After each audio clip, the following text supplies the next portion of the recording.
listening to the Holy Bible 1-Year Challenge with Master Storyteller Michael Wood, featuring the easy-to-read version and used by permission from Bible League International.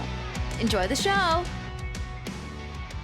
Hello everyone, welcome to day 38. We're continuing and finishing the book of Job. God talks about two amazing creatures, the land-dwelling behemoth and the sea-dwelling Leviathan. These incredible monsters have been compared to others, some mythological. There are some parallels to other stories of this time, and while modern scholars have just deduced them to simply a hippopotamus and a crocodile. But whether they're interpreted as gods of the sea and land, or just simple zoo creatures, one thing's for certain, they are both formidable creatures that God has created. And he's only using their illustration to just give us an idea of how powerful God is. We're also continuing in the New Testament, and Jesus gives a story about 3 servants that has to do with God's return on his investment in us. And then Jesus goes into details about the final days of judgment. Stay with us to hear all the details. If you enjoy the show, visit me at patreon.com/storymaster. You'll find the link in the description box below. By contributing as little as $1 per month, you will enable me to continue this ministry, and you'll get cool rewards too. Together, we're going to get through the Bible in 1 year. Let's get started. Job chapter 40, verses 3 to 24. Then Job answered the Lord, I am not worthy to speak. What can I say to you? I cannot answer you. I will put my hand over my mouth. I spoke once, but I will not speak again. I spoke twice, but I will not say anything more. Then the Lord spoke to Job again from the storm. Get yourself ready to face me. I have more questions for you to answer. Are you trying to show that I am unfair? Are you trying to look innocent by saying that I am guilty? Are your arms as strong as mine? Do you have a voice like mine that is as loud as thunder? If so, let me see your glory and majesty. Clothe yourself with honor and greatness. If you are as powerful as God, show your anger. Punish those who are proud and humble them. Yes, just look at the proud and make them humble. Crush those evil people where they stand.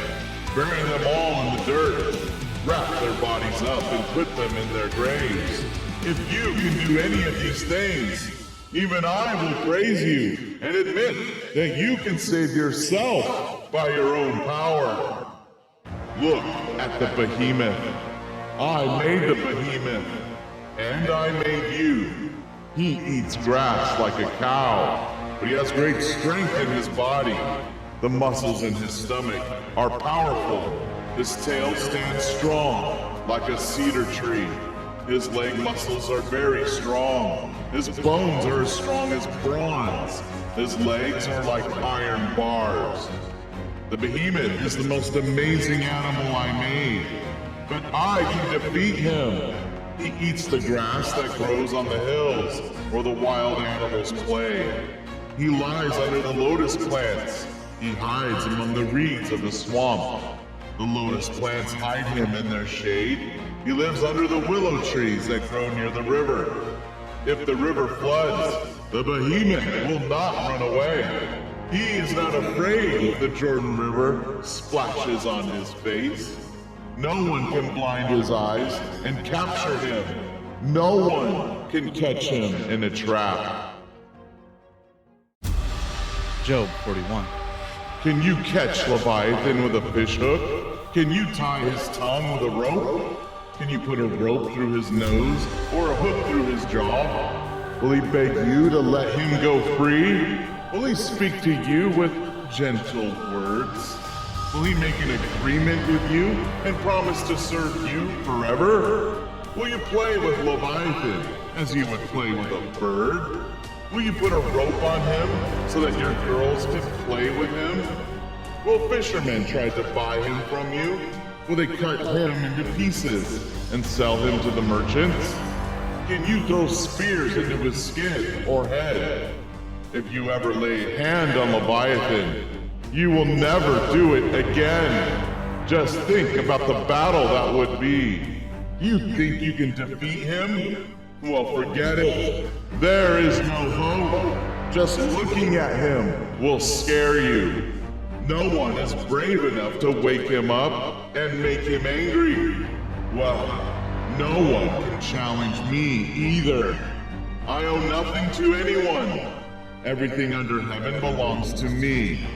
I will tell you about Leviathan's legs, his strength, and his graceful shape.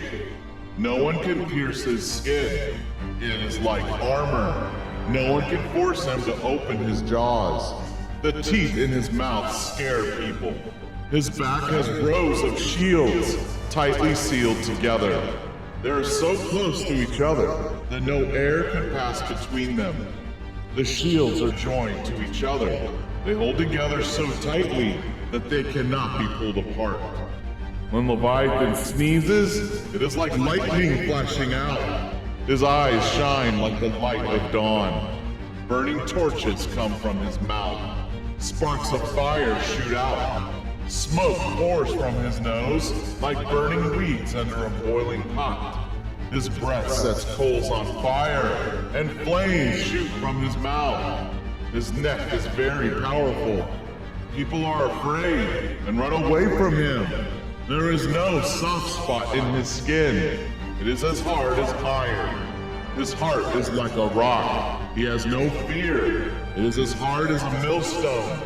When he gets up, even the strongest people are afraid. They run away when he swings his tail. Swords, spears, and darts only bounce off when they hit him. These weapons don't hurt him at all. He breaks iron as easily as straw. He breaks bronze like rotten wood. Arrows don't make him run away. Rocks thrown at him seem as light as chaff.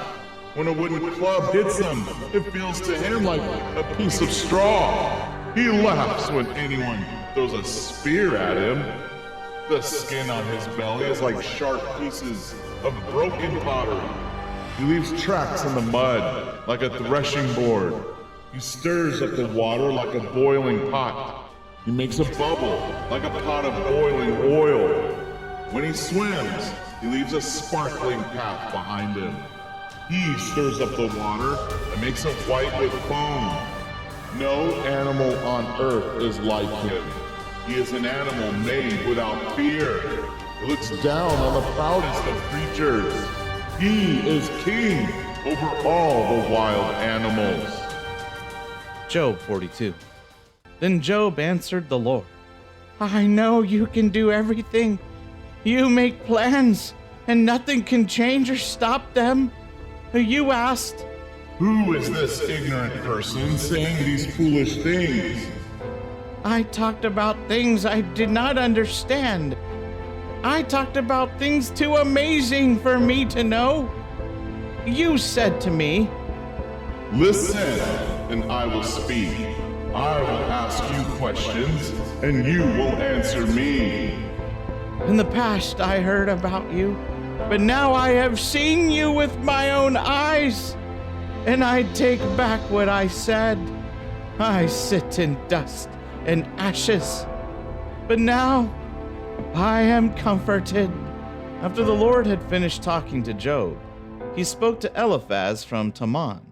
I am angry with you and your two friends, because you did not tell the truth about me, as my servant Job did. So now, Eliphaz, get 7 bulls and 7 rams. Take them to my servant Job, kill them, and offer them as a burnt offering for yourselves. My servant Job will pray for you, and I will answer his prayer. Then I will not give you the punishment you deserve. You should be punished, because you are very foolish. You did not say what is right about me, as my servant Job did. So Eliphaz from Teman, Bildad from Shua, and Zophar from Naamah obeyed the Lord. Then the Lord answered Job's prayer. Job prayed for his friends, and the Lord made Job successful again. The Lord gave him twice as much as he had before. Then all his brothers and sisters and all the people who knew him before came to his house. They all ate a big meal with him. They comforted him and were sorry that the Lord had brought him so much trouble. Each person gave Job a piece of silver and a gold ring. The Lord blessed Job with even more than he had in the beginning. Job got 14,000 sheep, 6,000 camels, 2,000 oxen, and 1,000 female donkeys. He also had 7 sons and 3 daughters. He named the first daughter Jemimah, and the second daughter Keziah. He named the third daughter Karen Hapuk. Job's daughters were among the most beautiful women in the whole country. Unlike their brothers, they each got a share of their father's property. So Job lived for 140 years more. He lived to see his children, his grandchildren, his great-grandchildren, and his great-great-grandchildren. Job lived to be a very old man who had lived a good, long life.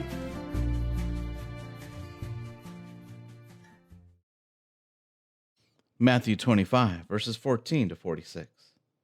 A story about 3 servants. Jesus speaking. God's kingdom will also be like a man leaving home on a long journey.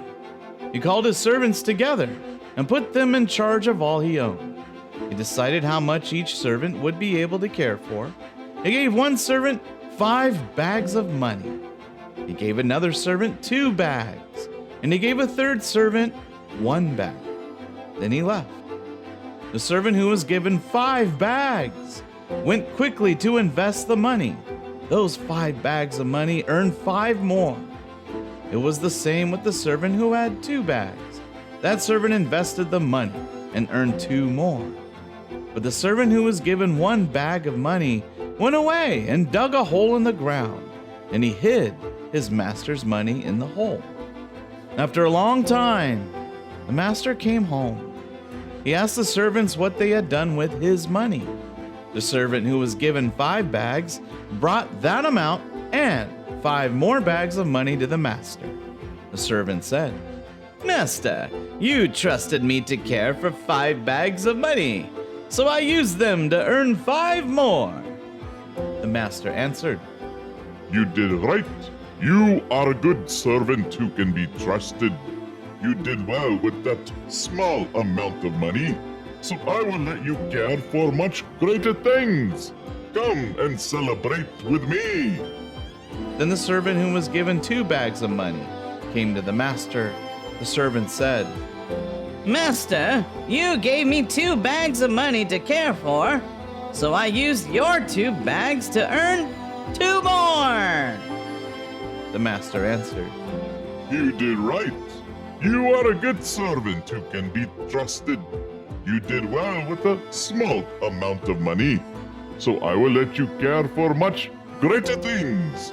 Come and celebrate with me. Then the servant who was given 1 bag of money came to the master. The servant said, Master, I knew you were a very hard man. You harvest what you did not plant. You gather crops where you did not put any seed. So I was afraid. I went and hid your money in the ground. Here is the 1 bag of money you gave me. The master answered, You are a bad and lazy servant. You say you knew that I harvest what I did not plant, and that I gathered crops where I did not put any seed. So you should have put my money in the bank. Then when I came home, I would get my money back, and I would also get the interest that my money had earned. So the master told his other servants, Take the 1 bag of money from that servant and give it to the servant who has 10 bags. Everyone who has made a profit will get more. They will have much more than they need. But those who do not use what they have will have everything taken away from them. Then the master said, Throw that useless servant outside into the darkness, where people will cry and grind their teeth in pain.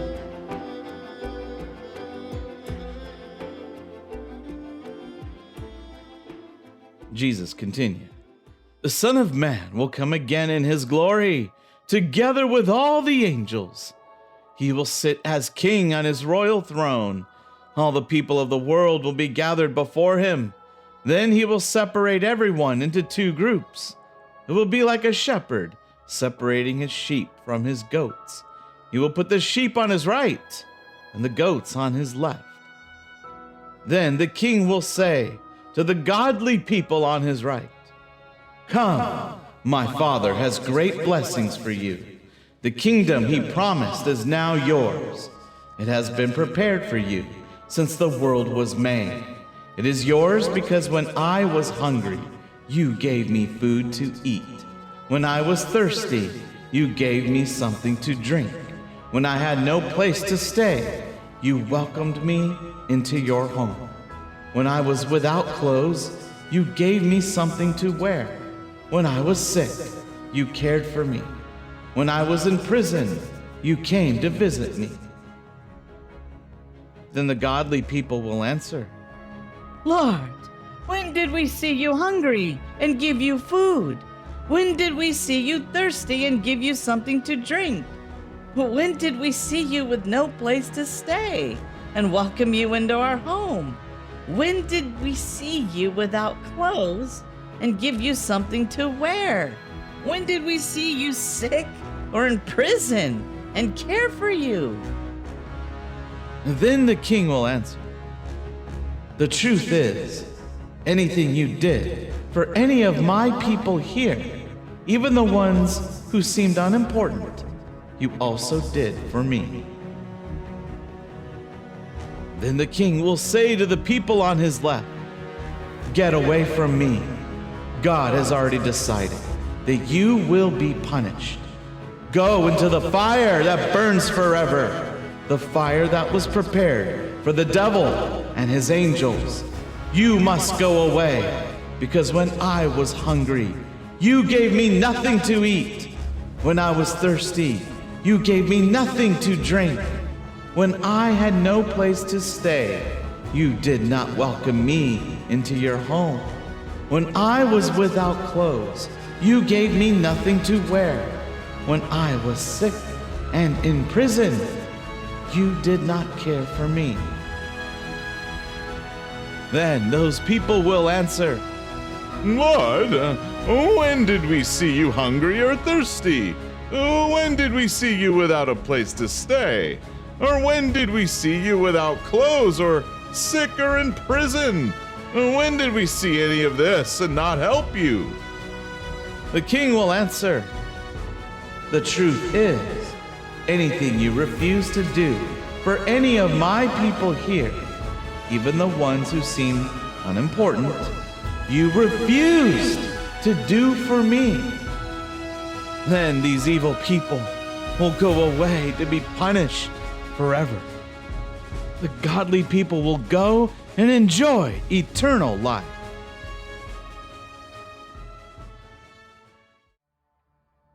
Psalm chapter 18, verses 43 to 50. You saved me from those who fought against me. You made me the ruler over nations. People I never knew now serve me. As soon as they heard about me, they were ready to obey.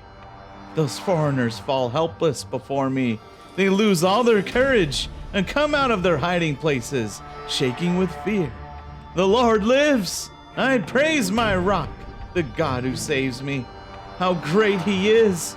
He is the God who punishes my enemies for me, the one who puts people under my control. He saves me from my enemies. You, Lord, help me defeat those who attack me.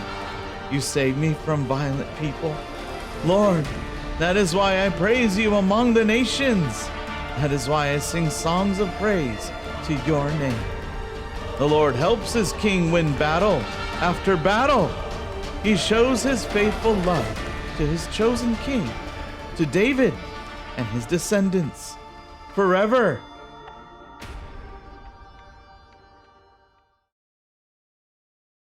Thank you, everyone. That was day 38. Join us for day 39. We begin the great book of Exodus, and you'll be introduced to a famous Bible hero named Moses. And in the book of Matthew, the leading priests and the highest priests of the land named Caiaphas hatch a plan to kill Jesus. We hope you enjoyed today's verses. Be sure to leave us a positive review and to share this podcast with your friends and family. Please join us for the next episode as we experience the Bible in 1 year.